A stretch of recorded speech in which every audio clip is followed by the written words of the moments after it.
Kita hidup di zaman yang memuja kecepatan berpikir. Semakin cepat seseorang merespons, semakin terlihat cerdas. Padahal, banyak keputusan keliru justru lahir dari keyakinan yang terburu-buru. Dunia digital memperkuat kebiasaan itu. Menekan tombol percaya sebelum benar-benar berpikir. Orang yang berpikir di tingkat pertama hanya melihat permukaan, siapa yang bicara, seberapa meyakinkan nada suaranya, atau seberapa sering pendapat itu diulang. Tapi orang yang berpikir di tingkat kedua, berhenti sejenak. Mereka tahu bahwa kebenaran sering bersembunyi di balik apa yang terlihat jelas. Berpikir tingkat kedua bukan soal IQ tinggi atau latar belakang akademis. Ia lebih seperti kebiasaan batin untuk tidak terjebak dalam keyakinan pertama. Sebuah cara pandang yang pelan, tapi tajam. Di video ini, kita akan membahas bagaimana cara melatih pola pikir itu. Mulai dari mengenali lapisan pikiran yang menipu, hingga belajar menilai sesuatu berdasarkan proses, bukan hasilnya. Sebuah perjalanan untuk melihat dunia dengan kedalaman yang tidak dimiliki oleh mereka yang hanya berhenti di kesan awal. Fahami lapisan pertama pikiran. Daniel Kahneman, peraih Nobel di bidang ekonomi perilaku, menjelaskan bahwa otak manusia memiliki dua sistem berpikir. Sistem satu bekerja cepat, intuitif, dan emosional. Ia bereaksi dalam hitungan detik tanpa analisis mendalam. Sistem dua sebaliknya, lambat, sadar, dan penuh pertimbangan. Masalahnya, sebagian besar keputusan harian kita dikendalikan oleh sistem satu. Ia efisien, tapi sering menyesatkan. Pikiran cepat itu diciptakan untuk bertahan hidup, bukan untuk berpikir kompleks. Ia bereaksi, bukan menimbang.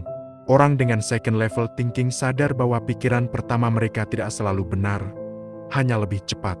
Saat orang lain langsung menyimpulkan, mereka menahan diri, memeriksa ulang sinyal internal itu. Apakah ini fakta atau sekedar reaksi? Kesadaran sederhana itu adalah fondasi dari berpikir tingkat kedua. Dan yang menarik, semakin seseorang berpengalaman, semakin halus pula ilusi yang diciptakan sistem satu. Kadang kita merasa pasti benar, karena terlalu terbiasa. Di titik itu, berpikir ilmiah bukan lagi soal mencari kebenaran baru, tapi keberanian untuk membongkar keyakinan lama.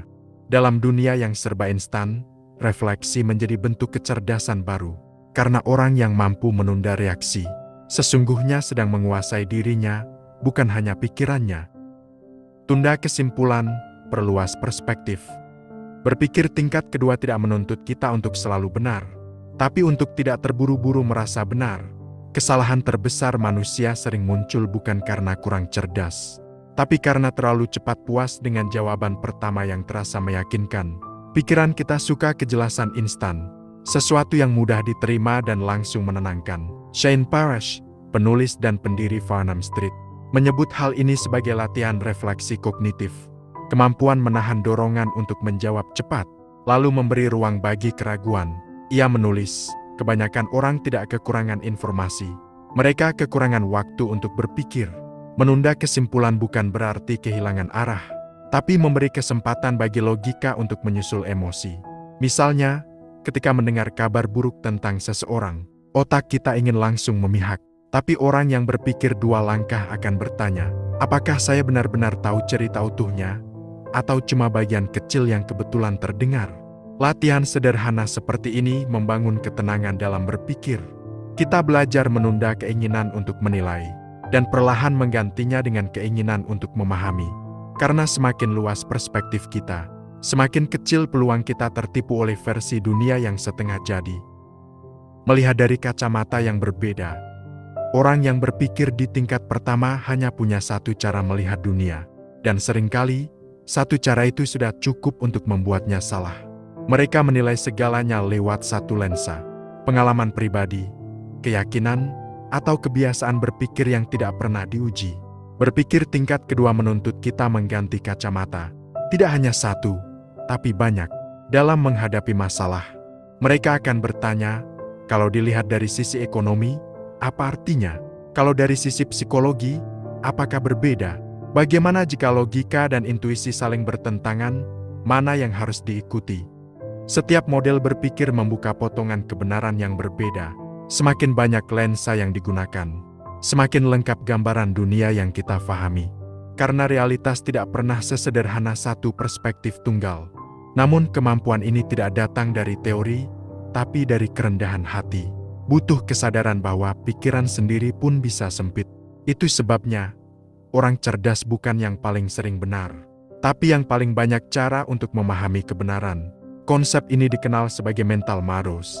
Diperkenalkan oleh Charlie Manga, seorang pemikir yang percaya bahwa kebijaksanaan tidak datang dari satu disiplin, melainkan dari kemampuan menghubungkan banyak disiplin sekaligus. Sadar akan ilusi mayoritas. Pada tahun 1950-an, Salman Ash melakukan eksperimen sederhana namun mengguncang dunia psikologi sosial. Ia meminta sekelompok orang membandingkan panjang garis di papan tulis. Jawabannya seharusnya mudah. Tapi ketika mayoritas peserta sengaja menjawab salah, sebagian besar individu ikut menyetujui jawaban itu, meski mereka tahu itu keliru. Eksperimen itu membuktikan bahwa manusia lebih takut berbeda daripada salah. Dan di era modern, tekanan semacam itu hadir bukan di ruang kelas, tapi di layar kecil di genggaman kita. Kita mengikuti opini yang sedang populer, bukan karena masuk akal, tapi karena kita tidak ingin jadi minoritas. Pemikir tingkat pertama akan berpikir, kalau banyak yang percaya, pasti benar. Tapi pemikir tingkat kedua akan berhenti sejenak dan bertanya, apakah mereka yakin karena bukti, atau hanya karena semua orang mengulang hal yang sama? Berpikir independen bukan berarti menolak mayoritas, tapi tidak membiarkan mayoritas berpikir untuk kita, karena keberanian berpikir berbeda tidak lahir dari ego, melainkan dari integritas. Orang yang mampu berdiri di tengah arus tanpa hanyut di dalamnya, itulah bentuk paling tenang dari kecerdasan. Nilai berdasarkan proses, bukan hasil. Banyak orang menilai keputusan dari hasilnya. Kalau hasilnya baik, berarti keputusannya benar. Kalau gagal, berarti salah. Padahal kenyataan tidak sesederhana itu, karena hasil seringkali dikacaukan oleh faktor keberuntungan, momentum, atau bahkan kebetulan yang tidak bisa dikontrol. Dalam dunia investasi, Howard Marks menjelaskan bahwa second level thinking justru mengajarkan kita untuk fokus pada logika di balik keputusan, bukan hasil akhirnya. Keputusan yang buruk bisa saja berakhir baik karena kebetulan, dan keputusan yang baik bisa terlihat salah karena kondisi tidak mendukung. Hal yang sama berlaku dalam hidup sehari-hari. Kadang kita mengambil langkah yang benar, jujur, konsisten, dan berniat baik, tapi hasilnya tidak sesuai harapan. Di sisi lain, orang yang memakai jalan pintas justru tampak lebih sukses. Jika kita menilai diri hanya dari hasil, kita akan kehilangan arah. Tapi jika kita menilai proses, kita sedang membangun ketenangan berpikir yang lebih dalam. Berpikir tingkat kedua menuntut disiplin untuk tetap rasional, bahkan saat realitas tidak berpihak. Karena di titik itu, logika bukan hanya alat berpikir, tapi cara menjaga keutuhan batin. Dan mungkin, kebijaksanaan sejati justru terletak pada kemampuan menerima hasil dengan tenang. Karena kita tahu prosesnya sudah benar.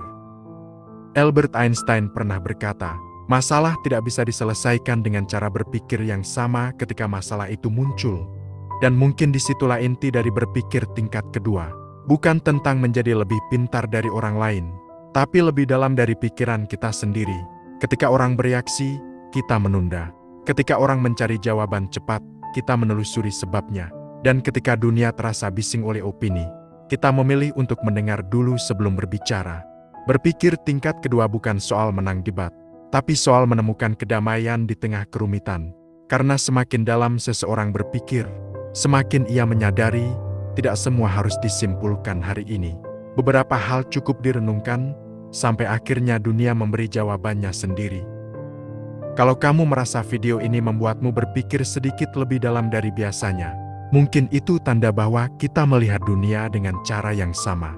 Kamu bisa bantu channel ini terus tumbuh dengan menekan subscribe, like, dan bagikan juga ke teman, agar perjalanan reflektif seperti ini tidak berhenti di sini.